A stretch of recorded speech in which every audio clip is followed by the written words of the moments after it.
Hi there, hope you're feeling good. The film opens with a group of children exploring a prohibited cave for scientific purposes. 10 minutes down the road, they spot something dreadful. One of the girls makes the decision to go outside and summon assistance. Upon reaching the peak, she discovers, to her surprise, that Earth has undergone a radical transformation. There are enormous rock formations, sandstorms are destroying everything, and a spaceship is spotted nearby. Evidently, more than 1,000 years had elapsed outside the cave during their stay inside. Next, we are transported to the very beginning of the film. Near the remote cave system, an archaeology professor named Hopper is looking with his dog, Boss. They find a van that looks to be from the 1970s. The minivan actually belonged to a band of hippie commune members who vanished decades ago, and Hopper is on the hunt for them. While out hunting ghosts and munching sandwiches, they're likely gone. Boss begins to bark impatiently as the hunt progresses, as if he has detected something and wishes he could go home right away. But Hopper disobeys his desires and enters a cave where he meets an odd cowboy. Based on his attire and weapon, the man seems to be from a distant time, as if he has been frozen in time. As a result of his shock, Hopper returns to his car and heads home. Taylor and Jackie, his students, are there to greet him and express their excitement about starting their new exploration trip. Their disappointment is palpable when Hopper breaks the news that he will be traveling solo due to a change in plans. He quickly returns to the cave after collecting what he needs. While exploring the cave, he comes across an eerie lair that acts as a barrier between the cave and the outer world. The moment Hopper steps foot in the lair, the frozen man begins to thaw, despite his initial skepticism. Next, the class decides to find their professor after 2 days of not hearing from him. However, they don't have a car, so Taylor must enlist the aid of Kara, a girl who has a huge love on him. Without hesitation, Kara offers to use her dad's Jeep, but only if her younger sister Vives and she are also permitted to go. The situation is exacerbated since the archaeology students are forced to bring along another child, Furby. What about Furby? While he and Vives are ostensibly filming for an assignment at school.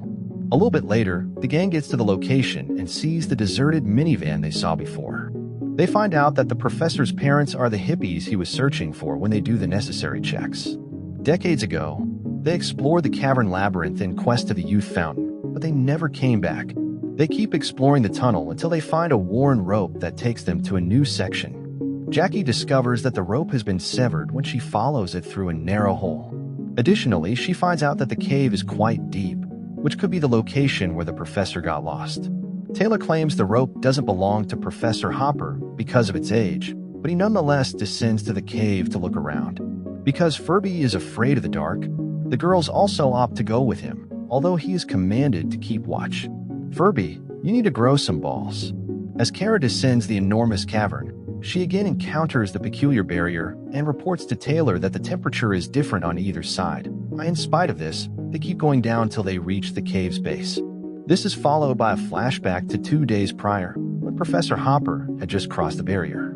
From inside the cave, he hears a scream and then a horrible howl as he slowly makes his way out. Worried, Hopper begins to sprint back and, upon reaching the entrance, sees the sunlight flittering in an unusual way. By the time he makes it outdoors, nightfall has fallen. He rushes to his truck, only to discover that it is obscured by thick vegetation, even though he has only spent 2 minutes in the cave.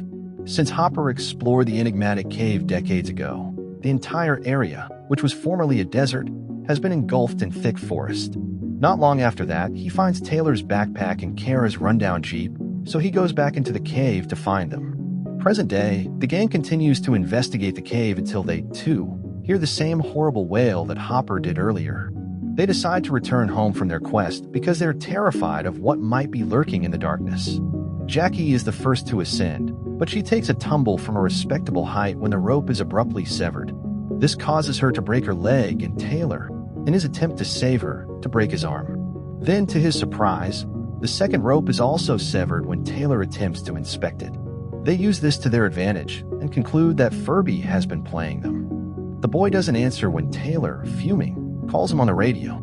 The group is now in a state of fear, and they're trying to come up with a way out of the cave when they hear a tremendous thump. It looks like something landed from on above. Taylor, shaken with fear, tries to establish contact once more through the radio. This time, a muted voice says, "Help me." When Taylor inquires as to the man's identify, Furby's name is revealed, much to everyone's shock. Even Furby terrified me when I was a little girl. After exhausting all other possibilities, the gang chooses to press on through the tunnel in search of an opening where they can see the sky. The sun, as Hopper had seen before, is surprisingly constantly flickering, as if day were passing into darkness in the blink of an eye. Regardless, the brilliant Taylor thinks Furby is doing another stunt with his flashlight. Sure, no problem, Taylor.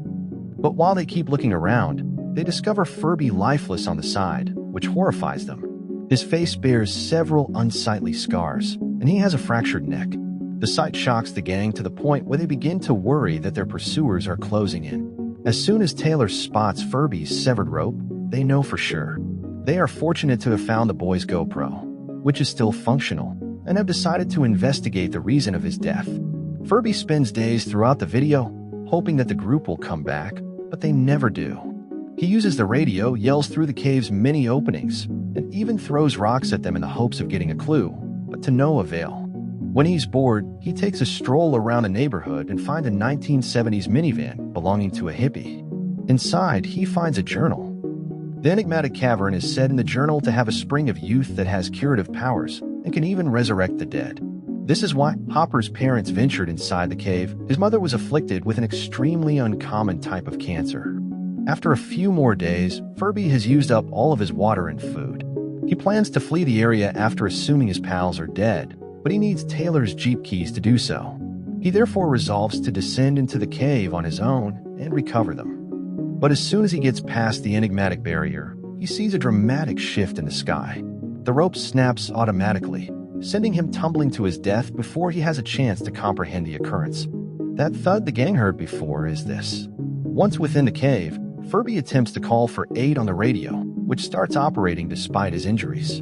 A group of man-eaters, however, take notice and brutally murder him when he does this. The group is devastated, bewildered, and shocked by the clip.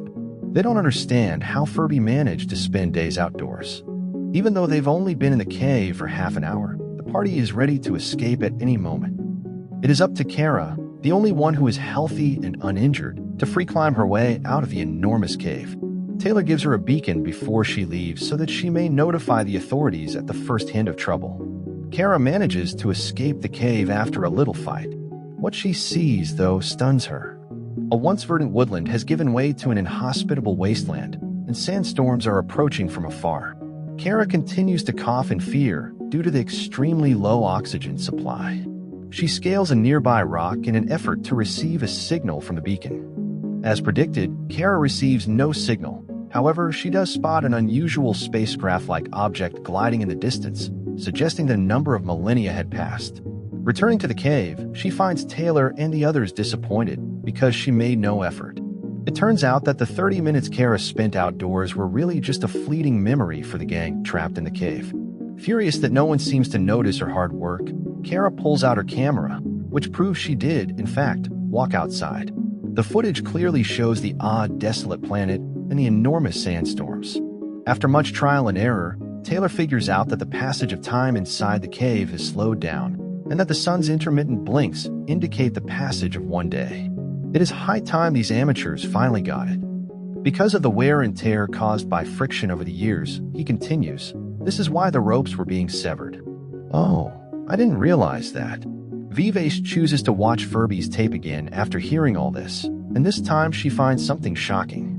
A dark sky in one shot represents winter, and a light sky in another, representing the sky's shifting tint. This proves that a year passes in the cave for every second that passes outside. The group is even more determined to flee once the discovery terrifies them. After Kara regains her strength, she tries to escape the cave once more.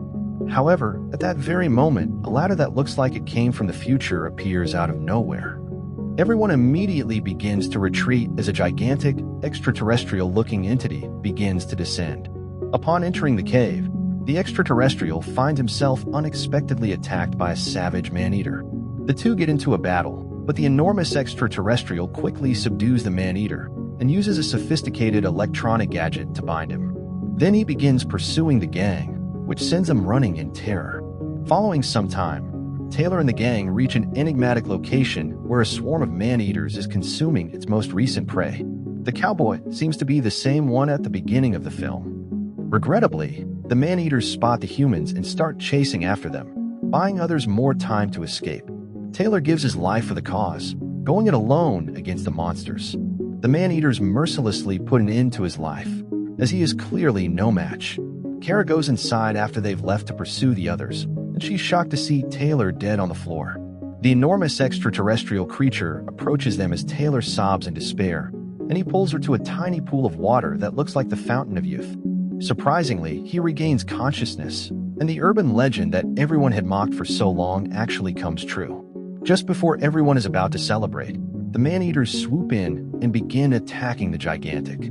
At this point, they have the numerical advantage and have even removed his helmet, leaving the behemoth panting for breath.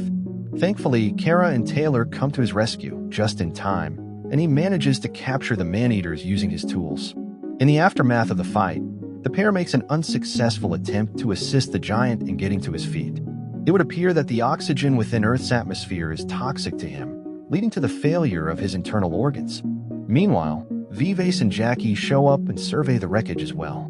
The giant shows a news report from several millennia ago regarding the group's disappearance before he dies. He continues by showing them a plethora of further footage that prove Earth is no longer habitable and that people have migrated to other worlds. Kara has already seen the Ark, a specialized spacecraft that is in charge of carrying the humans. The gigantic creature dies after divulging all this data. Next, Taylor finds Professor Hopper on the floor, injured, while searching the cave for more clues. However, what he sees next completely breaks him. Several other, much slower-moving layers of time lie before him. Layer 1 finds Hopper's parents frozen in time, while Layers 2 and 3 show multiple ancient men battling for control of the Fountain of Youth. Next, Hopper elaborates on how the cavern system is structured to prevent any living thing, including humans, from accessing the Fountain of Youth. Even though Taylor offers to take him back to safety, Hopper is adamant on remaining where he is. Thereafter, Taylor swiftly returns to his companions and deposits the lifeless Furby into the Fountain of Youth. Additionally, Jackie recovers her wounded leg there, but as they prepare to depart, the nomadic tribesmen encircle them once more. Since they are stuck, the gang decides to use the aliens' high-tech ladder. Kara is the first to ascend, but she discovers the entrance is full of water upon reaching the peak. As the rest of the party watches in fear, a monster grabs her by the neck. Here we are, in a dangerous situation with Taylor and the others.